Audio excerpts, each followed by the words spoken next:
جب آپ رو کر اللہ سے کہتے ہیں اور کتنا صبر کروں میں یا اللہ، تو یہ روحانی مقام ہوتا ہے جہاں بندہ اپنی کمزوری اللہ کے سامنے رکھ دیتا ہے اور وہی اصل قوت کا مرکز بن جاتا ہے۔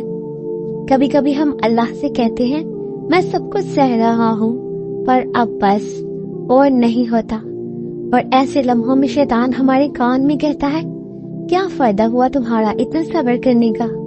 لیکن یاد رکھیے، اللہ نے قرآن میں فرمایا گھبراؤ مت، اداس مت ہو، تم ہی تو ہو بلند، اور اگر تم سچے مومن ہو، اللہ آپ کی طاقت، آپ کا انتظار، آپ کا ٹوٹا ہوا دل سب دیکھتا ہے، اور وہ صرف دیکھ نہیں رہا، وہ آپ کے لیے کچھ تیار کر رہا ہے۔ لیکن ہر پھول کھلنے سے پہلے مٹی میں دفن ہوتا ہے، ہر صبح اندھیروں کے بعد آتی ہے۔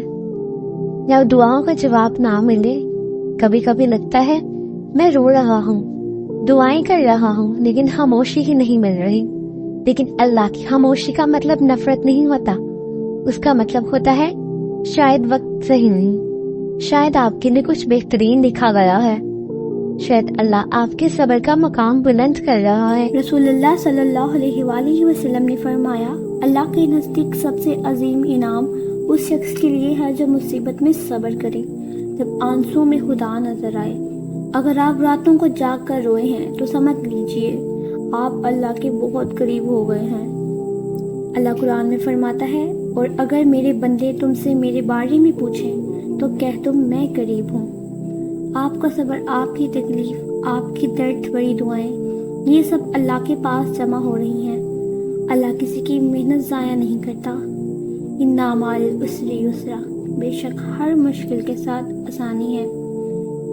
آپ اپنے لیے اللہ سے یہ دعا مانگ کر دیکھیے، یا اللہ جو دل ٹوٹا ہوا ہے اسے اپنی رحمت سے جوڑ دے، جو آنکھیں آنسوؤں میں بھیگ گئی ہیں انہیں سکون دے، جو صبر کی انتہا تک پہنچ گیا ہے اسی کے لیے اپنا راستہ آسان بنا دے، اور جو صرف تجھے امید رکھتا ہے اس کا بھروسہ کبھی ضائع نہ ہونے دے۔ آمین۔ شاید لوگوں نے کہا ہو اتنا تو سب کے ساتھ ہوتا ہے، لیکن آپ کا دل جانتا ہے جو میرے ساتھ ہوا وہ صرف میرے لیے تھا، اور اس کا بوجھ بھی صرف مجھے اٹھانا پڑا۔ جب آپ اللہ سے صرف یہ کہنا چاہیں مجھے مت آزمانا۔ کبھی کبھی ہم دعا میں کہتے ہیں یا اللہ تو نے کہا تھا تو کسی پر اس کی طاقت سے زیادہ بوجھ نہیں ڈالتا، تو پھر میرے کندھوں پہ بھی کس کا سارا آسمان رکھ دیا گیا ہے؟ اور اللہ جواباً کچھ نہیں کہتا۔ کیوں؟ کیونکہ وہ جانتا ہے آپ اس مقام پر ہیں جہاں ہر جواب سے زیادہ ضروری ہوتا ہے اس کی رحمت کا انتظار۔ صبر وقت کا کھیل نہیں، یقین کا سفر ہے۔ صبر کا مطلب یہ نہیں کہ آپ درد محسوس نہ کریں، صبر کا مطلب ہے آپ کی دعا قبول نہ ہو پھر بھی آپ دعا کرنا بند نہ کریں۔ آپ کے دل میں سوال اٹھ رہے ہوں لیکن آپ پھر بھی سجدے میں گر جائیں، آپ کو اندھیرا ہی اندھیرا دکھائی دے لیکن آپ کہیں مجھے کچھ نہیں دکھتا یا اللہ، لیکن مجھے تو چاہیے، روشنی نہیں۔ جب اللہ آپ کو آزماتا ہے تو وہ آپ کو بھولتا نہیں، وہ آپ کو چنتا ہے۔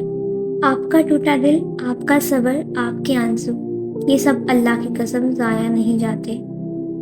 واللہ یحب الصابرین، اور اللہ ان لوگوں سے محبت کرتا ہے جو صبر کرتے ہیں۔ آپ صرف صبر نہیں کر رہے، آپ اللہ کی محبت کا مقام جیت رہے ہیں۔ ٹوٹے دل کی دنیا اللہ کو بہت پسند ہے۔ ٹوٹے دلوں میں اللہ رہتا ہے، شاید اس لیے وہ انہیں کبھی جلد نہیں توڑتا، کیونکہ جب آپ کا دل ٹوٹتا ہے آپ اس میں کسی کو جگہ نہیں دیتے سوائے اللہ کے، اور اسی وقت اللہ کا نور اس دل میں اترتا ہے، خاموشی سے، دھیرے سے، پیار سے، ایک دل کو چھو جانے والی دعا۔ اگر آپ کا دل پھر سے بڑھ گیا ہو تو یہ کچھ الفاظ آپ کے لیے، یا اللہ میں تھک گیا ہوں پر رک نہیں سکتا، کیونکہ مجھے پتا ہے تو میری منزل ہے۔ میرے آنسو دیکھ لے، میرے دل کی صدائیں سن لے، مجھے صبر کے اس مقام تک لے جا جہاں تکلیف بھی عبادت لگے، اور اگر میں ٹوٹ بھی جاؤں تو مجھے اس طرح جوڑ دے کہ لوگ کہیں یہ بندہ صرف اللہ کا ہے۔ آمین۔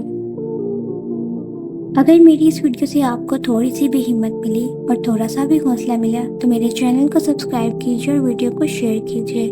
ملتے ہیں اگلی ویڈیو میں، تب تک کے لیے خدا حافظ۔